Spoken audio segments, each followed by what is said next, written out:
Bonjour à tous et bienvenue dans cette nouvelle vidéo. Alors sur cette vidéo OA, ça va consister à présenter la Mini qu'il y a derrière moi. Donc forcément Antoine va pas être dessus parce que c'est pas celui qui bricole, c'est pas le meilleur pour tout ça. Mais en gros je vais vous expliquer un petit peu comment j'ai procédé, comment j'ai attaqué un petit peu partout, vous expliquer les étapes qu'il faut faire pour construire sa Mini avec les hauteurs et toutes les dimensions qu'il faut. Donc déjà nous ici il faut savoir qu'on a une Mini qui est entre deux murs, donc on pouvait pas faire un plat trop long. Un espace qui est d'environ 6 mètres, 6 mètres 50. Et donc on a un plat au milieu qui est d'environ 1,50 m et de chaque côté j'ai pris 70 cm de plat. Au début je l'avais fait un petit peu trop haute et j'ai décidé après de la réduire en hauteur. Donc j'étais parti sur 1,20 m au début et après je suis parti sur plutôt 1 m de haut. Mais ça n'a pas changé par rapport à la hauteur du patron que j'ai voulu choisir. Donc la première chose qu'il va falloir faire c'est décider le patron et les dimensions de sa mini rampe. Donc savoir la largeur, la hauteur et aussi la longueur de la mini. Donc définissez un bon espace par rapport à ça. Ensuite il va y avoir tout le choix des matériaux. Donc moi sur les côtés, ici, après on a ici, au milieu, là, juste ici, j'ai aussi des plaques. En fait j'ai fait en 4 étapes. C'est-à-dire que j'ai construit 4 quarters que ensuite j'ai assemblés. Donc les 4 quarters pour les côtés c'est de la plaque 1,8 cm d'épaisseur. J'ai mis des lambourdes là où vous voyez les vis. Donc il y en a tout le long.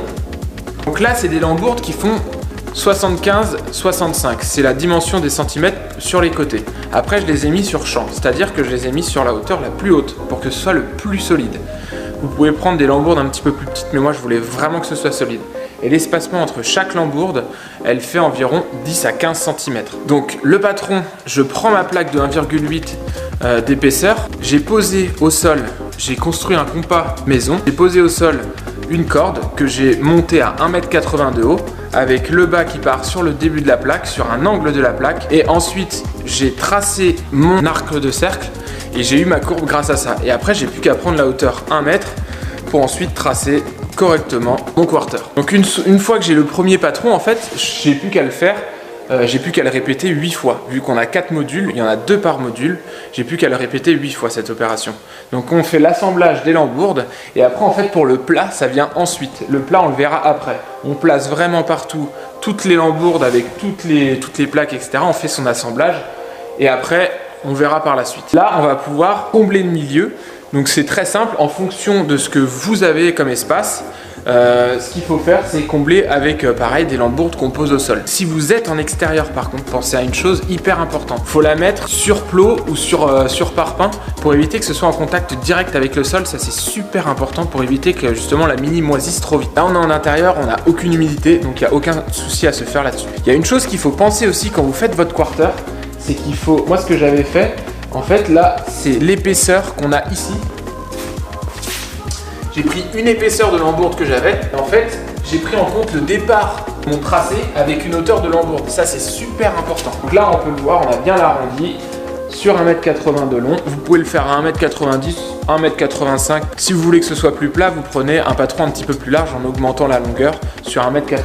Pensez à faire aussi une encoche pour avoir votre coping pour pouvoir l'insérer. Alors moi, la petite méthode, au lieu de faire des soudures pour les gens qui n'ont pas la possibilité de faire des soudures, ce que vous faites, c'est que vous prenez le coping, je vais vous montrer. Vous faites un trou, un premier trou dans le coping ici, qui est très large. Donc là vous voyez je peux quasiment mettre mon doigt. Ça permet d'insérer la vis et vous en faites un autre de l'autre côté, juste derrière.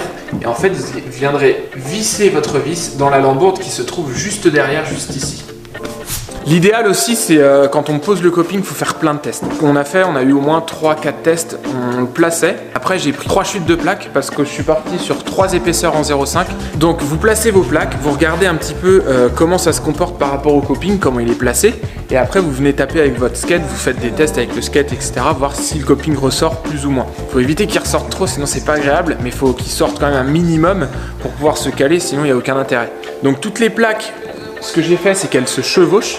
En fait, les 3 premières sont placées comme ça et après l'autre vient se placer comme ça et les autres ensuite.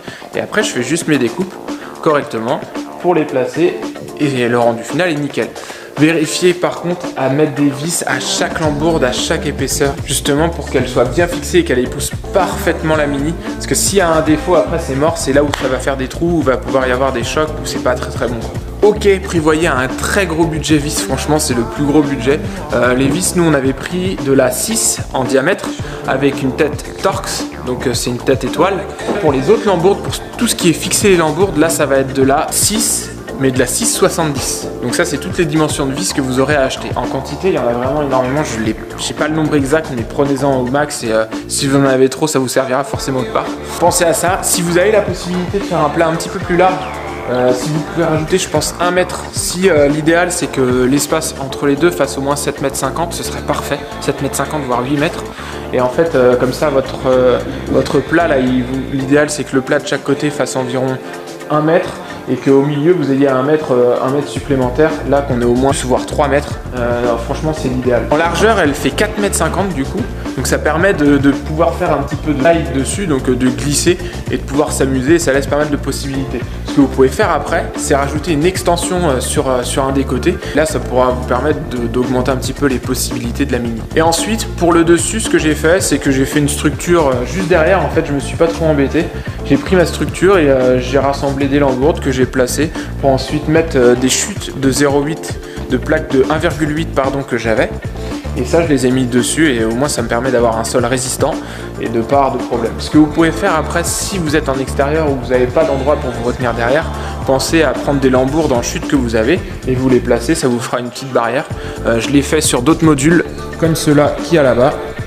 Donc là j'en ai mis ici et ici, ça permet de retenir un petit peu, ça fait des garde-corps. Enfin, c'est pas négligeable, c'est toujours bien d'avoir ça. Donc n'hésitez pas, si vous avez des questions supplémentaires, j'essaierai d'y répondre malgré les nombreux commentaires qu'on a. C'est super cool en tout cas de nous soutenir, merci beaucoup. J'ai ma chaîne aussi jardinage, de tutoriels que je fais, de bricolage, etc. que je vais mettre en lien dans la description. Donc si vous avez besoin de questions, n'hésitez pas. Et puis je reste à votre écoute et je vous dis à une prochaine. Ciao!